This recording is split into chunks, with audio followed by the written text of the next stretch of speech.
जरा सोचो तुम एक प्लेन में बैठो लेकिन वहाँ सारे पैसेंजर्स खूनी निकले जो तुम्हारी जान के पीछे पड़ जाएं। कुछ ऐसा ही होता है हमारी आज की कहानी में। कहानी की शुरुआत में हम एरन नाम के एक आदमी को देखते हैं जो कि बहुत परेशान और जल्दबाजी में लग रहा था। एरन जैसे ही अपने डिपार्टमेंट में पहुंचा तो उसने स्टाफ को जल्द से जल्द वीडियो चलाने को कहा। तभी उसने देखा कि एक फैक्ट्री में एक बहुत बड़ा बम धमाका हुआ है। फिर एरन ने इस बारे में रिसर्च की तो पता चला कि इसके पीछे घोस्ट का हाथ है। घोस्ट एक हैकर था जिसका असली नाम किसी को नहीं पता। जब एरन और उसके साथियों ने सीसीटीवी फुटेज को चेक किया तो उन्हें समझ आया कि घोस्ट बहुत ही ज्यादा शातिर और मास्टरमाइंड है, क्योंकि किसी भी वीडियो में उसकी शक्ल साफ नहीं थी। अब हालात बहुत बदतर हो चुके थे। एरन गुस्से में कहने लगा कि ये सब कैथरीन के यहाँ पहुँचने से पहले खत्म हो जाना चाहिए। उसे इस बारे में भनक भी नहीं लगनी चाहिए। कैथरीन ने ऑफिस पहुँचते ही सबसे पहले एरन से इस केस की अपडेट मांगी और कैथरीन को पता लग गया कि घोस्ट बैंकॉक में है। फैक्ट्री में हुए बम ब्लास्ट में कैथरीन की टीम के कई लोग मरे थे।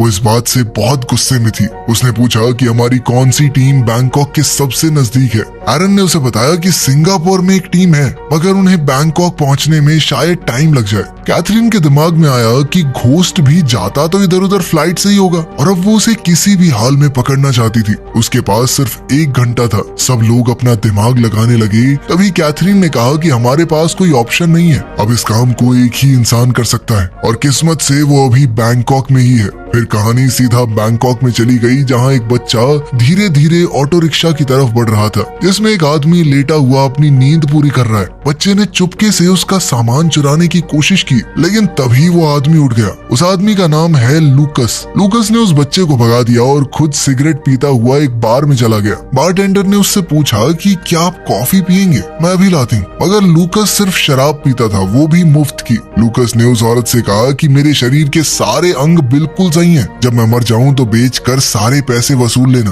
बातचीत के दौरान लूकस का फोन बजा और वो ऐसे डर गया मानो किसी भूत को देख लिया हो। वो फोन कैथरीन का था मगर लूकस ने कॉल कट कर दिया। लेकिन कैथरीन भी बेशर्मों की तरह एक के बाद एक कॉल मिलाती रही लेकिन लूकस भी फटाक से उसका फोन काट देता। तभी बार के टेलीफोन की घंटी बजने लगी। लूकस ने बारटेंडर से कहा कि फोन मत उठाओ लेकिन उसने उठा लिया। कैथरीन लाइन पर थी और उसने सीधा सीधा कहा कि मेरी जल्दी से लूकस से बात करवाओ। लूकस कॉल पर चिल्लाने लगा कि मुझसे क्यों बात करनी है तुझे, पागल औरत, मेरी जिंदगी बर्बाद कर दी तूने। मैं यहाँ बैंकॉक में छुप छुप के रह रहा हूँ लेकिन लोग आज भी मेरा पीछा करते हैं। लेकिन कैथरीन ने लूकस से कहा कि यही तुम्हारा इकलौता मौका है सब कुछ फिर से ठीक करने का। मेरी बात का यकीन करो, मैं सब कुछ ठीक कर दूंगी।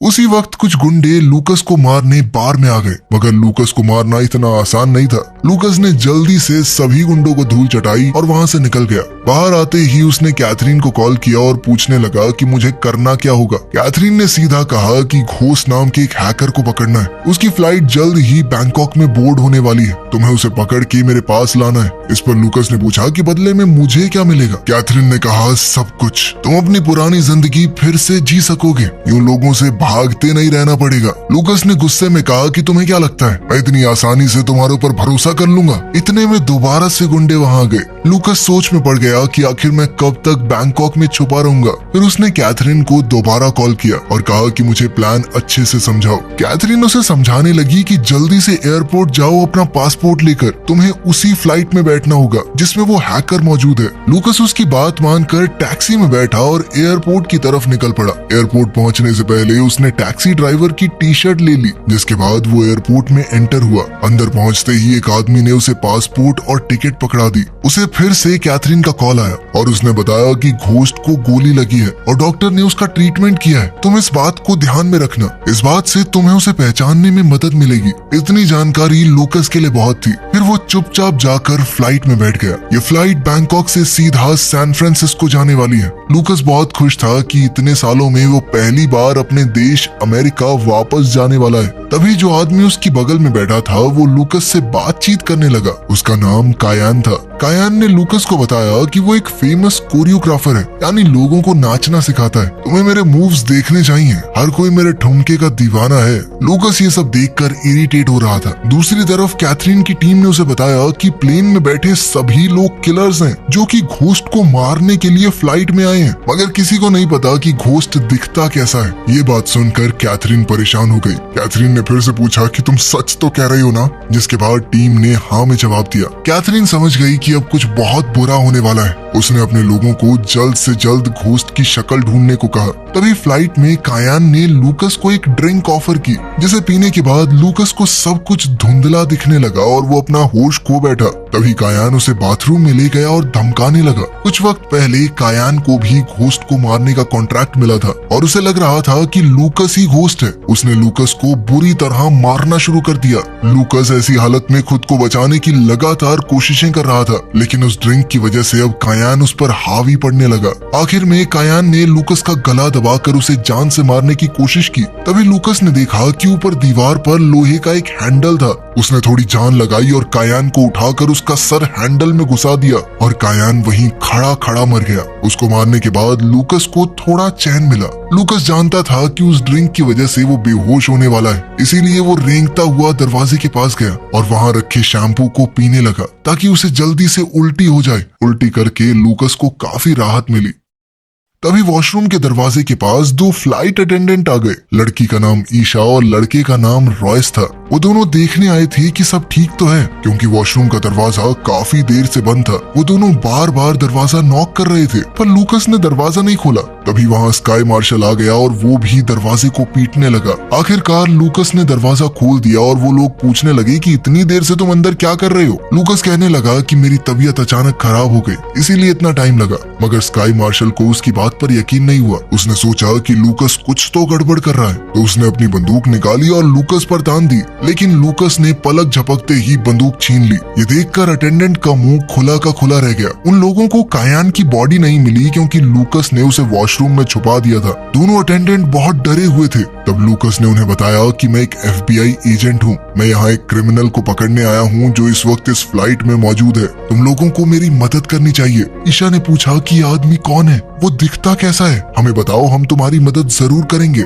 इस पर लूकस ने कहा कि ये तो मुझे भी नहीं पता, मैं सिर्फ इतना जानता हूँ कि उसका नाम घोस्ट है। आज तक किसी ने उसका चेहरा नहीं देखा और उसका असली नाम भी कोई नहीं जानता, मगर इतनी जानकारी है कि उसे हाल ही में गोली लगी है और हमें फ्लाइट लैंड होने से पहले उसे ढूंढना होगा। जिस आदमी को मैंने अभी मारा वो भी घोस्ट को मारने आया था और उसे लगा कि मैं घोस्ट हूँ। इसका मतलब है कि फ्लाइट में और भी लोग हो सकते हैं जो घोस्ट को मारने आए हों, लेकिन मुझे घोस्ट को जिंदा पकड़ना है। तो इससे पहले कि लोग उसे मार दें, हमें उसे पहचानना होगा। लूकस ईशा से कहता है कि मुझे कुछ कपड़े चाहिए। मेरे पास कपड़े नहीं है। कार्गो एरिया में एक और हिटमैन छुपा हुआ था जो अपने हथियार को तैयार कर रहा था। इतने में लूकस भी रेडी हो गया। उसने अंदर जाकर नजर मारी और फिर बाहर आकर पैसेंजर्स की लिस्ट को चेक किया। फिर ईशा उसे कार्गो एरिया में ले गई और सब वहां बैठ गए। जैसे ही उन्होंने कंपार्टमेंट खोला तो एक डेड बॉडी नीचे गिर गई। ये बॉडी किसी और की नहीं, असली स्काई मार्शल की थी। इसका मतलब था कि जिसे लूकस ने मारा वो नकली पुलिस वाला बनकर वहां आया था।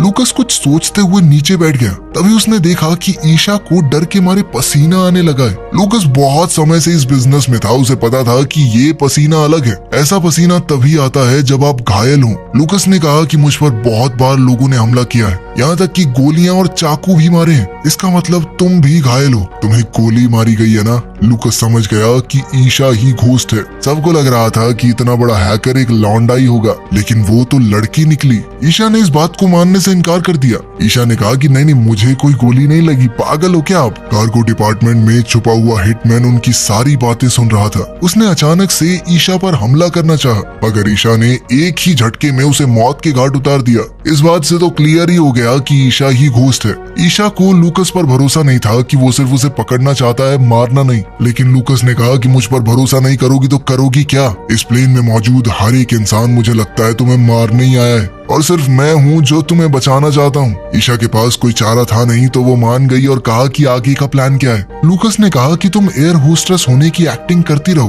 पर जब भी तुम्हें किसी पर डाउट हो तो सीधा आकर मुझे बताना। फिर वो पायलट से मिले और उसे बताया कि कुछ बहुत बुरा होने वाला है, तो चाहे कुछ भी हो जाए लेकिन कॉकपिट का दरवाजा मत खोलना। एक पैसेंजर ने ईशा से कॉफी मांगी। ईशा ने कॉफी दे दी और फिर वापस अपनी जगह पर आ गई। उधर लूकस फर्स्ट क्लास में घुस गया ये देखने के लिए कि किस किस टाइप के किलर वहां आए हैं। उसी वक्त एक लड़की ने लूकस पर अचानक से हमला कर दिया और उन दोनों में फाइट शुरू हो गई। वो लड़की बहुत बेहतरीन फाइटर थी। लूकस जीतने की पूरी कोशिश कर रहा था मगर लड़की को हराना नामुमकिन सा लग रहा था। जब लड़की ने मास्क हटाया तो लूकस समझ गया कि ये ट्रैड गैंग की मेंबर है जो कि एशिया का सबसे बड़ा गैंगस्टर ग्रुप था। तभी लूकस की नजर कांच के टूटे हुए ग्लास पर पड़ी। उसने ग्लास उठाया और लड़की की आंख में घुसा दिया जिससे लड़की को कुछ भी दिखना बंद हो गया। लेकिन वो किलर फिर भी हार नहीं मान रही थी, जिसके बाद लूकस ने वो ग्लास उसके सर में घुसाकर लड़की को मार डाला। मगर बात यहाँ खत्म नहीं हुई। प्लेन ट्रैड गैंग के मेंबर्स से भरा हुआ था और सब ने अब लूकस पर हमला बोल दिया। वहीं दूसरी तरफ जिसे ईशा ने कॉफी दी वो इंसान जानता था कि ईशा ही घोस्ट है। इससे पहले कि वो ईशा पर हमला करता उसका गला बेहद दर्द करने लगा क्योंकि ईशा ने उसकी कॉफी में जहर मिला दिया था और वो हिटमैन ईशा को मारने से पहले ही मर गया। उधर लूकस सबसे फाइट कर रहा था और उसने सबको एक एक करके चित्त कर दिया। तभी ईशा वहां रॉयस के साथ आई और वो इतने सारे लोगों को ढेर देखकर दंग रह गई। लूकस की हालत बहुत खराब थी। उसके हाथ एक फोन लगा जिसमें लूकस की फोटो थी। उसने ईशा को पकड़ा और पूछा कि इन लोगों के पास मेरी फोटो कहां से आई। तभी रॉयस ने कहा कि ये पिक्चर सभी पैसेंजर्स के फोन में है। ये सुनकर तो लूकस हैरान रह गया। उसे कुछ भी समझ नहीं आ रहा था। फिर उसने ईशा से कहा कि मुझे पूरा सच बताओ, इतने सारे लोग तुम्हारे पीछे क्यों पड़े हैं और अब तो ये मेरे भी पीछे पड़ चुके हैं। ईशा ने बताया कि मैंने कुछ दिन पहले एक फैक्ट्री को बम से उड़ा दिया था क्योंकि वहाँ बच्चों से काम करवाए जाते थे। मुझे ये सब पसंद नहीं है तो मैंने उड़ा दी और मुझे नहीं पता ये लोग तुम्हें क्यों मारना चाहते हैं। ये सुनकर लूकस कंफ्यूज हो गया। उधर एरन कैथरीन से कहता है कि मुझे लूकस पर थोड़ा भी विश्वास नहीं है। कौन है ये आदमी, इतना यकीन कैसे है तुम्हें इसके ऊपर कि ये घोस्ट को ले आएगा सही सलामत। फिर कैथरीन ने उसे पूरी कहानी बताई। लूकस एक एजेंसी के लिए काम करता था। वो पूरी एजेंसी का सबसे खतरनाक मेंबर था। फिर एक दिन उसे एक बहुत इंपॉर्टेंट आदमी की सिक्योरिटी के लिए भेजा गया। लूकस उस आदमी के कमरे के बाहर पहरेदारी कर रहा था। तभी उसे एक लड़की के चीखने की आवाज आई। जब उसने अंदर जाकर देखा तो पाया कि वो अमीर आदमी किसी शैतान से कम नहीं था। वो अमीर आदमी प्रोस्टिट्यूट्स को बुलाकर उन्हें बेरहमी से मारता था। लूकस से ये देखा नहीं गया और उसने उस आदमी को तब तक मारा जब तक वो मर नहीं गया। और असली कहानी तो यहाँ से शुरू हुई। जिस आदमी को लूकस ने मारा उसका बड़ा भाई CIA का हेड था। उस आदमी ने पूरी CIA को लूकस के पीछे लगा दिया। एरन ने पूछा कि आपको कैसे पता ये सब। कैथरीन ने बताया कि मैं उसकी गर्लफ्रेंड थी और मैंने ही CIA को बताया था कि वो कहाँ है। उसके बाद वो बैंकॉक चला गया और कभी मेरे पास वापस नहीं आया। CIA ने बहुत बार लूकस को मारने के लिए लोग भेजे लेकिन जो उसके पीछे गया गायब हो गया, वापस नहीं आया कभी। लूकस पहले भी खतरनाक था मगर पिछले कुछ सालों में इतने लोगों ने उसके ऊपर हमला किया है कि अब वो बहुत ज्यादा खतरनाक बन चुका है। फ्लाइट में ईशा लूकस के पास गई और उसे वो दवाइयां दिखाने लगी जो डॉक्टर ने उसे ट्रीटमेंट के बाद दी थी। ईशा ने कहा कि तुम इन्हें खा लो, तुम्हें काफी चोटें लगी हैं। पर तभी लूकस ने देखा कि उसे काफी सारे हिटमैन ढूंढ रहे हैं। लूकस सीधे तौर पर उनसे भिड़ गया और एक एक करके सबको मारने लगा। पर तभी ईशा ने देखा कि लूकस धीरे धीरे कमजोर पड़ रहा है तो वो उसकी जान बचाने आ गई। मगर लूकस गुस्से में कहने लगा कि तुम क्या कर रही हो, मेरी मुसीबत और बढ़ जाएगी अगर उन लोगों को पता चला कि मैं तुम्हारे साथ हूँ। तभी एक आदमी उनकी बात सुन लेता है और एक दूसरे आदमी ने लूकस पर हमला बोल दिया। लूकस उससे लड़ रहा था और वहीं ईशा दूसरे गुंडे से अपनी जान बचा रही थी। ईशा पूरी कोशिश कर रही थी कि वो उस हमलावर को मार सके और आखिरकार वो ये करने में सफल भी हो गई। लूकस ने भी लगभग सबको मार ही दिया था मगर अब वो चाकू के वार से घायल हो चुका था। तभी 3 औरतों ने आकर लूकस पर हमला बोल दिया लेकिन ईशा ने उसे बचाने के लिए चिल्लाते हुए कहा कि ये मेरे साथ है। ये औरतें ईशा की दोस्त थी जो उसे बचाने के लिए इस फ्लाइट पर मौजूद थी। लूकस को बहुत चोटें लग चुकी थी। वो उसका इलाज करने के लिए उसे नीचे की तरफ ले गए और इधर कैथरीन को ईशा की शक्ल पता लग गई। वो समझ गई कि यही लड़की घोस्ट है। तभी एरन फोन पे बात करता हुआ बाहर चला गया। लूकस ईशा से उसकी कहानी पूछने लगा तो ईशा ने बताया कि मैं इंडिया से हूँ, मैं एक अनाथ हूँ और अनाथ बच्चे अक्सर किडनैप हो जाते हैं क्योंकि उनका ध्यान रखने वाला कोई नहीं होता ना। वो किडनैपर लड़कियों से नौकरों की तरह काम करवाते थे और बाद में उन्हें कहीं बेच देते थे। लेकिन मेरा दिमाग बहुत तेज था इसलिए सब सोचते थे कि मुझे बेचने से ज्यादा अच्छा है कि मेरे मेरे दिमाग का इस्तेमाल करके पैसे कमाए जाएं। मुझे हैकिंग आती थी तो उन्हें मैं काफी जगह से बचाने लगी। मैं धीरे धीरे समझदार होती जा रही थी और जब थोड़ी बड़ी हुई तो उन लोगों को छोड़कर भाग गई। फिर अगले 10 साल मैंने एक डिवाइस पर काम किया। मैंने दुनिया का सबसे खतरनाक डिवाइस बनाया जिसकी मदद से आप किसी भी सिस्टम को 30 सेकंड में हैक कर सकते हो। वही काम बाकी हैकर्स को करने में सालों लग जाते थे, लेकिन जल्द ही सबको इस बात का पता लग गया और सब मेरे पीछे पड़ गए। इन लोगों को मैं नहीं बल्कि वो डिवाइस चाहिए।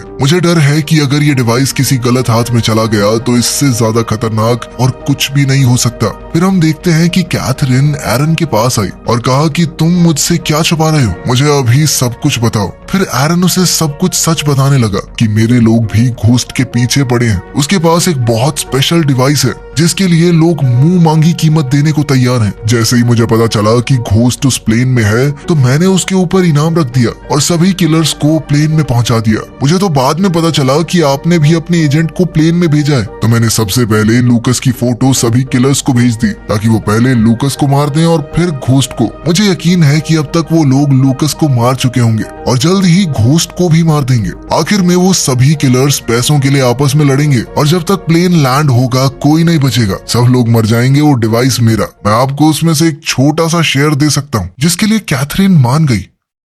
प्लेन में ईशा को पता चला कि उसकी फोटो ऊपर बैठे सभी किलर्स तक पहुंच गई है। इसका मतलब लड़ाई अब और भी खतरनाक होने वाली है। लूकस ने कहा कि मुझे वो दवाई दो और दवाई पीते ही उसके शरीर में बदलाव आने शुरू हो गए। वो ऐसा बिहेव करने लगा मानो नशे में धुत हो। जब उसने बोतल का लेबल हटाया तो पता चला कि ये एड्रेनलिन नहीं बल्कि टॉड वेनम है, जिस वजह से उसका दिमाग बहुत ज्यादा हाइपर हो गया था। उसे बहुत ज्यादा एनर्जी महसूस हो रही थी। वो नशे में ही सबके साथ ऊपर चला गया। अब तीनों लड़कियों ने किलर्स पर हमला कर दिया और एक एक करके सबको मारना शुरू कर दिया। जब भी लूकस किसी पर हमला करने जाता तो उसे अजीब अजीब चीजें महसूस होने लगती। उसका दिमाग उसे अजीबोगरीब चीजें दिखाने लगता। वो इसी हालत में लोगों को इस दुनिया से मुक्ति दे रहा था। फिर 3 लड़कियों में से एक लड़की गोली लगने की वजह से मारी गई और एक गोली प्लेन की दीवार को चीरते हुए चली गई, जिससे प्लेन में एक बड़ा छेद हो गया। सभी पैसेंजर्स एक एक करके नीचे गिरने लगे। इसी दौरान 2 किलर्स कॉकपिट में पहुंच गए और उन्होंने दोनों पायलट्स को जान से मार दिया।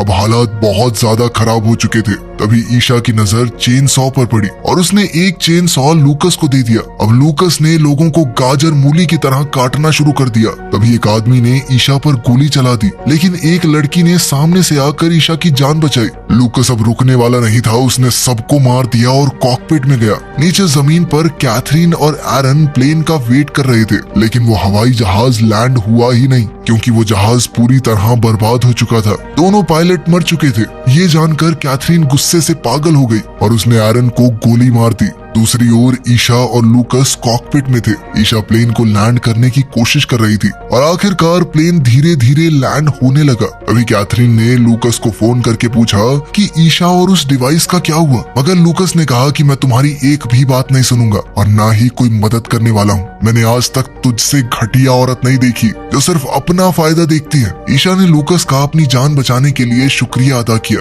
लूकस ने कहा कि तुमने भी मेरी जान तो बचाई ही है, साथ ही मुझे जीने का एक मकसद भी दिया है। अब तक मैं बेसर पैर की जिंदगी जी रहा था। जल्द ही ईशा ने जहाज को मोड़ दिया और देखा कि लूकस बेहोश हो चुका है। जब लूकस की आंखें खुली तो वो हॉस्पिटल में था जहां उसका इलाज चल रहा था, लेकिन तभी वहां अचानक हमला हो गया। हर तरफ से गोलियों की बरसात होने लगी और पूरा हॉस्पिटल गोलियों से छल्ली हो गया। लूकस बाहर आया तो ईशा उसकी तरफ भागते हुए आई और कहा कि लड़ाई अभी खत्म नहीं हुई है, ये लोग अभी भी हमें ढूंढ रहे हैं, हमें इस लड़ाई को जारी रखना होगा। इसी के साथ कहानी यहीं पर खत्म होती है। तुम सब्सक्राइब कर नहीं रहे हो, जल्दी से करवाओगे नहीं 1 मिलियन। मिलते हैं अगली वीडियो में।